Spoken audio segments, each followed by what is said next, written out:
ffe abakolera mu ntobazi bantu bamufuna mpola kye tuba tukola tusooke tubafunireyo obusente bakole ki beddaabulule. Ntegeeza Pulezidenti Museveni nti abantu abali mu kwonoona obutonde bw'ensi be bagaggafugge.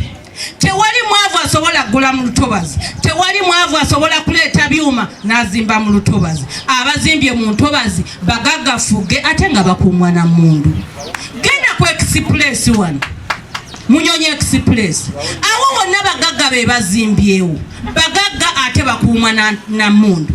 Bw'ogendayo n'ogenda mu bano abakulira ebyobutonde bw'ensi agamba toyogera naffe amasasi tugatya. Kwegamba nabo kye bakuuma tebakikola ki, tebakimanyi. Ffe tujja kwogera kubanga batulonda emyaka 5 ne tuddayo. Bwe batusindika okudda ffe batekiniko tetubanenya.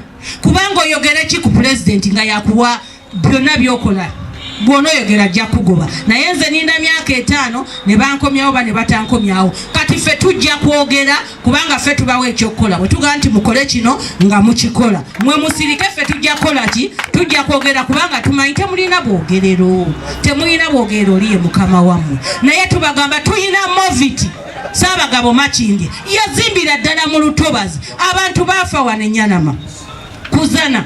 Naye nga abantu abazimbye mu ntobazi bazibye emyala, gavumenti ng'etunula, naye nga bakuumwa mmundu. Tukole tutya? Ffe tetuyina mmundu. Ate twogera eri mmwe mutuyambe abantu abo mubatukole eki, mubatugambireko nga ffe be basaamu obwesige ne balonda, kubanga ffe twogeza mumwa, tuli ddoboozi lya muntu wa bulijjo. Tukyogerako gavumenti n'ekikola oba n'etakikola, naye nga bategedde omulanga gwaffe. Oba oli awo leero bugenda kukoma nti bali bajja, tiimu yajja balina n'emmundu ne bajjako ssente abantu baffe era ne bazitwala. Eyo tiimu n'egenda. Tiimu ey'okubiri nejja ne baginyonyolayo n'egamba amugira muzimba katugere tulabe bali. Era tiimu ey'okusatu n'ekomawo n'ebayimiriza okukola emirimu gyabwe. So nsaba wabeerawo enteekateeka eyakyuseemu oba oli awo nga tulaba Wetland zo zaagaziyo okusinziira okujja eno ku lukalu oba nga waliwo gazetted areas maapo eyo nga Mikel Swan tugisigaze, tube nga tumanyi nti ffe ab'ewamikka obuwanvu okuva ku mwalo okutuuka eno bwe buwanvu tulina okuba nabwo. Kubanga ffe nze ng'omukulembeze nyinza okuba nabimanya naye abantu bafe abasinga tebabimanyi. Tulina okusoomoozebwa okulala okw'abakulembeze baffe, nga nange mpa nange ndi mukulembeze. Ffe tuwabye abantu ebiseera ebisinga. Abakulembeze naddala ffe abalonde tukubagana empawa n'abakulembeze abava eyo waggulu ab'olukiiko olukola guidance nti era twesanga ffe nga tulowooza tukola kyekituufu, nga tugaa nti abantu baffe abo bawangaliddewo n'ebijjabo ebiri awo. Naye n'osanga enkya nga ate olukiiko oluva waggulu ku disitulikiti lugamba nti nedda eyo Wetland. Nalina okusoomoozebwa era waggulu awo ettaka lino erutudde wano lya Mikka Teefe Nyago. Abaana ba Mikka Teefe bazzukulu bajja nga bagenda kukola era ekyapa. Bwe bagende Wakiso ne baga nti nedda eyo Wetland. Era kyawalirizibwa omukugu okusituka najja n'atwala ku ttaka lino ne ku sampo ya wali waggulu. Era ekyapa bakola kyawali kyawali tebalina kikola. Twe oba agency ya environment NEMA nze ndi mukozi wa gavumenti, naye bintu bingi byongeddwa. Ebisinga obungi Ministry yaffe ya Defense ekola, bate oluvannyuma ne tutereeza. Gazeti ngirabye naye bw'olaba ku principles ezimu eza NEMA, consultation with the population of the area kibeerawo. I don't know ebintu ebimu byagobeddwa ku principles eza NEMA. Kintu kikulu nnyo kubanga abantu abasinga obungi tebakola kintu nga bakimanyi, bakikola mu butakimanya. Naye gazeti yafulumye ojja kusanga ng'ekifo kiri earmarked was consultation done because it's one of the principles. Ekirala another principle egamba put people's needs first. I have no problem ne gazette people's needs first. Nakyo kikulu. Let the population participate. It's another principle. Let them participate equally. and they must be accessing the economic and environmental resources. It's another issue. So obuntu obumu bungi bwogebera principles da NEMA kyensuubira nti ekirala, the community must be educated. Minister, State Minister Mayanja yawandiika ebbaluwa eragira ekibira ekyo kiteekebweko technological center, naye nga akimanyidde ddala nti tugenda kuteeka mu kibira, ate nga ne procedure ya gazettement tagiwadde kitiibwa. Maama RDC wamu n'abavudde mu ministry, nsaba temukkiriza muteekeewo embeera yonna nammwe nga Wakiso district twagala tugenda kuloopa ne mu kooti, nammwe mubeeko kye mukola, muwandiike ku mabaluwa agaziyiza obutonde bw'ensi bukole ki, busigalewo. Tekigasa kuyimirira wano kwogera tukuuma obutonde bw'ensi naye nga tetubitadde mu nkola.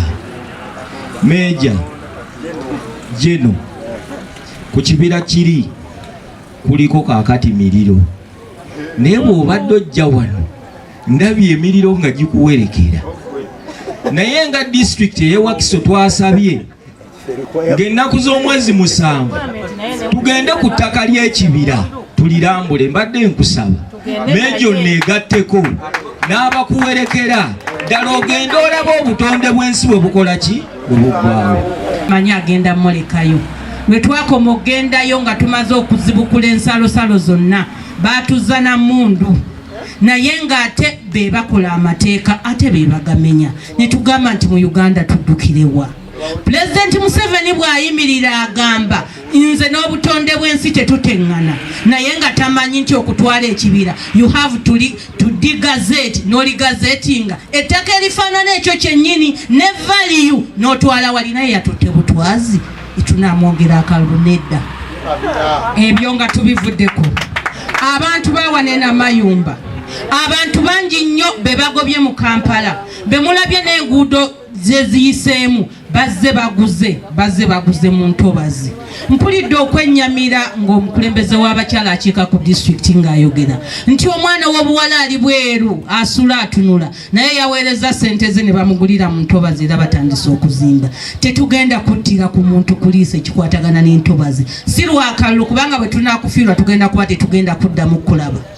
Twagenda wano we baamenya abantu mu Lubigi, twali ne RDC we Wakiso nga tuzze okulaba abantu abazimba mu Lutobazi, naye ne boogera ekigambo kino pulezidenti waffe tagoba bantu mu Ntobazi, mwe mwebake n'okuzaala muzaale. Ne mugamba RDC oyogedde bubi, abantu bano mubabulire ekitufu kubanga enkeera bajja bamenya ate bakaabe. Wenjogerera ab'omu Lubigi bonna bakola ki, babamenya. Abantu mubagambe kye balina okuwulira, oba kikaawa oba kiwomera, naye bakikole ki, bakimanye, si lwakuba nti twagala bululu abantu ne boonoona obutonde bw'ensi. Omuntu mubulire nti wano era Matiya Lwanga bwanika senga abadde wakujje wano teyandiyogedde kigambo n'ekimu, kubanga tuli mu butonde bwansi twabwonoona wano we tuli.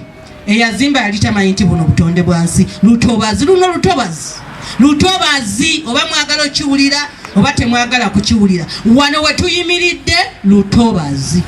Amazzi mu butuufu abamu yinza okuba mutuuse wano ne mutula, naye twabadde bakubeera eri, naye obutonde bwakoze eki? Obutonde bwakoze eki? Bannayuganda mbabuulira olwaleero luno, sineeyanjula, sorry. Nze Rebecca Saabaganzi, Bukenya Saabaganzi Rebecca, akulira ekitonde eky'obugagga obw'ensibo n'obutonde mu Wakiso district. Nina ttiimu gye nkola na obutonde bugazi bunene nnyo, si Ntobazi zokka, lwakuba nti Entobazi yessira y'olunaku luno olwaleero. Olunaku lukuzibwa bulinga 2 February buli mwaka, kulukuza kwejjukanya. Omukwejjukanya tumanye nti tetwerabira tubisuulirewo gwa naggamba, kubanga abantu tweyongera. Abafunyeko ka printers 28,000 280,000 square kilometers. Population ye Wakiso ekula enkya neggulo. Mu 2024 census bagamba we are at 4.1%. Naye nga mwezo square kilometers 21,000 hectares zandibadde za ntobazi naye zigenda zikendera okuva mu 2015 we tutuukidde kati zeeyongeredde ddala okendeera nga ku maapu zaffe ze tulina wali tulinako hectares 1,484 nga ziri degraded. Maapu zino weeziri wano era ebimyufu byerambika bulungi nnyo nga emabegako yali kiragala naye olw'okuba tweyongera obungi tuzaala abaana n'abalala bayingira tugenze twonoona obutonde bw'ensi naye bwe tubwonoona bwo obutonde busigala bwogera. Ekyokulabirako kiri wano bulungi nnyo ate ne ku Lwokusatu olwa wiiki ewedde nze nagamba Katonda weerage nti oli w'amaanyi. Enguudo zonna zakola ki? Zaafuna obuzibu naye si kuba nti buzibu buzze mulundi gumu kigenda kijja mpola slowly but surely. Obuyonjo abaana bwe babadde bayimbako wano ye kasasiro gwe tusuula Kiteezi bwe yatutuukako enjega ya Kiteezi kasasiro tumusuulawa emirundi egisinga tussa mu myala. Njagala nnyo njogere mu Luganda naye maama ebimu bineerabira tumusuula mu myala. Kati abaana be batubuulidde message mwebale nnyo mwebale ddala abasinga nze ndi mukulu ekimala ebisinga byalinga bwe tutunula wali tutera okufuba okussa mu kifo we tulabirako ekitoogo kuba abaana ab'omu Kampala parents n'ebitoogo tebabimanye. Kati ffe ab'ennamayimba tulina omukisa nti tukyabirabako era abatuuze chairman nga boogambye LC1 wonna woli nti baaganye okujja balowooza tubagobawo ku lwa bulungi bwammwe. His Excellency awandiise ayogedde enfunda n'enfunda tubaleke muveemu nga mwagala mpola mpola kubanga ye wakisa naye butonde bo tebujja kuleeta kisa. Kati amazzi gali bwe gaba gasembedde ne gasanga wano abaana ng'enkuba ezeeyamuyiika tejja kulinda kubasaasira kutambula mpola mpola. Bye tukola bigenda byonoona slowly but surely.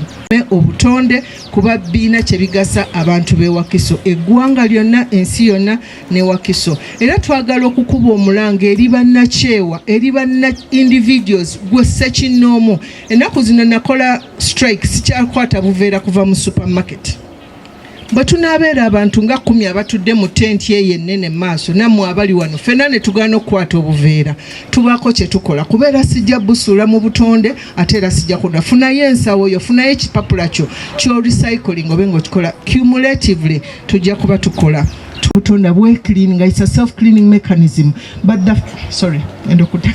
bwe tuba tufunye alga n'akola patterns ekyo it concern yansi yonna because it is the biggest freshwater lake gye tulina ku African continent. Naye yalaze obucaafu obwo bulina bwe bugenda okukosa amazzi wansi. Buli lwe tujjawo lutobazi ng'olwo olwandibadde luyonja amazzi gali imbalance eyo yeeraze mu algae oyo. Ebifaananyi mbirina engeri gye nafunye ennamba ensobola okukuleerezaako naawe n'olabako. N'olwekyo y'ensonga lwaki tujja wano ne twejjukanya ne tulanga tukola ebinaalongoosa obutonde bwaffe. Siina nnyo bingi eddeko ku nsonga y'entobazi ate nga gwe akulira akakiiko akabutonde bwansi wano mu Wakiso ne buli bukya obutonde bwongera kuggwawo kuzimbamu bizimbe. Obuzibu bukyaliwa ki ekikyabalemesezza nga mu abakulembeze okubukuuma? Ffe nga mu Wakiso tubadde tutandise okugezaako okuva lwe twavaayo n'eddoboozi limu nga Wakiso abakulembeze okuva ku Wemba MP district councils ne local councils eza wansi twavaawo katukoleganira wamu n'akakiiko aka district and natural resource. Kati akakiiko ako akakola ku lw'obutonde bw'ensi tutandise okukwatagana ensonga lwaki olaba n'abanene batandise okukwatibwako kati nga bw'olaba ne Mabweyaze n'emenya ennyumba zino ezabadde ziri ku Lwentebe. Ako gwe mugumu ku mulimu gwaffe gwe tutandise okukola. Mwalaba nga bagenze e Kasanje bakwata ebyo ebimotoka ebiscooping omusenyu mu nnyanja gy'emirimu nga ffe abakulembeze wa Wakiso twasalawo tukwatagane ne agencies endala ezikwatagana obutonde bw'ensi okulaba nga tuzaawo obutonde bw'ensi mu Wakiso. Bantu balevo ki abakola ebintu ng'ebyo? Abantu abakola abasinga okwonoona obutonde bw'ensi bebo bowulira nga ali connected ku State House, bebo bowulira nga balina bayindi abazze okuleeta wano ssente.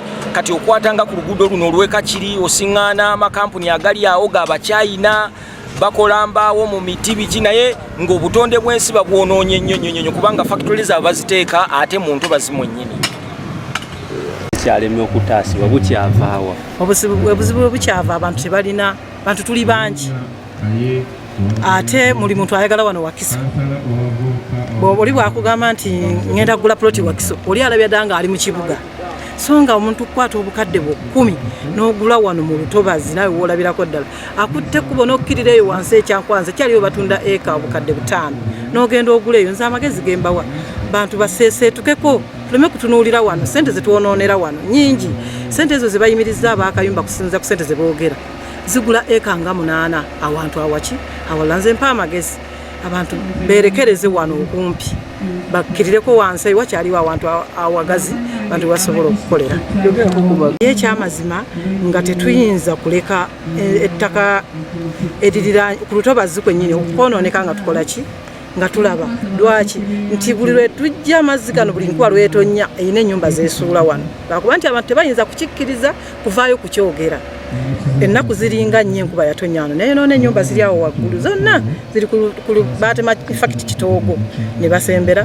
ne batandika okukola ki okulimiramu ne wakala amazzi gano buli lwolimaalimawo gagendako ekiseera naye bwegatuka ekiseera gadda negakulaga nti wano toteekeddwa kukola ki kubeerawo kale ffe engeri gye tusoomoozebwa kati bwe tufunye olunaku luno ne twagala tuveeyo abantu tebajja kundaba nga nze Namuyomba wabula balaba ministry nti yezze okubabuulira amaki amazima waliwo bannaffe abo bayimiriza abadde bazimba awo mu katale already baali babanze okubawa endagaano kyamazima ekyewunyisa omuwala ali bweru aweereza sente ze bagamba sente nyingi obukadde 15 abutaddewo ekyeyo mukimanyi kibonyaabonya naye ennyumba eyimiriziddwa ate kati badde babuuza solution naye nze buli lwe badde bantuukako gamba gamulinda abakulu olunaku lutuuse kakati bagende babawe gazeti basomemu ekirungi bajanjudde balabe nti bagwawa besootinge bokka kati tetuyinza bakola ki kubaga nti muveewo ekirungi bakkiriza oluvannyuma ne bajja babadde tebalespondinze nga tebagala kujja amanyi bagenda bagobawo naye kati bamaze ne bajja mawulire ne bageefunira ate ne kyamaani w'ekyalo akoze eki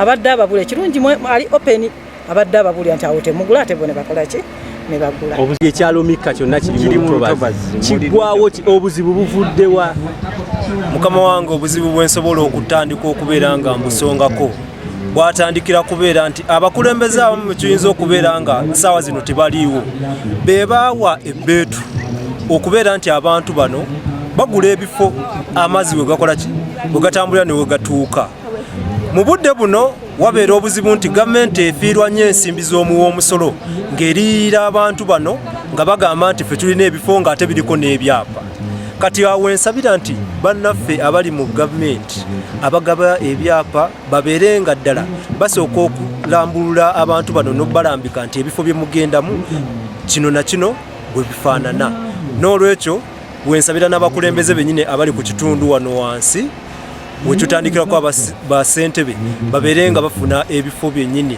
gazeti gye batulazeeko tubeere nga abantu baffe tebabeera nga bafiirwa ensimbi zaabo ebintu bino ebyentobazi bino tubyegendereze omuntu mubuulira amazima omukyalo oyo yandikyuse najja mu NRM eyo bikusala nze njagala nnyo omuntu ayogera amazima naye lwakuba amazima agogerera ku sayidi embi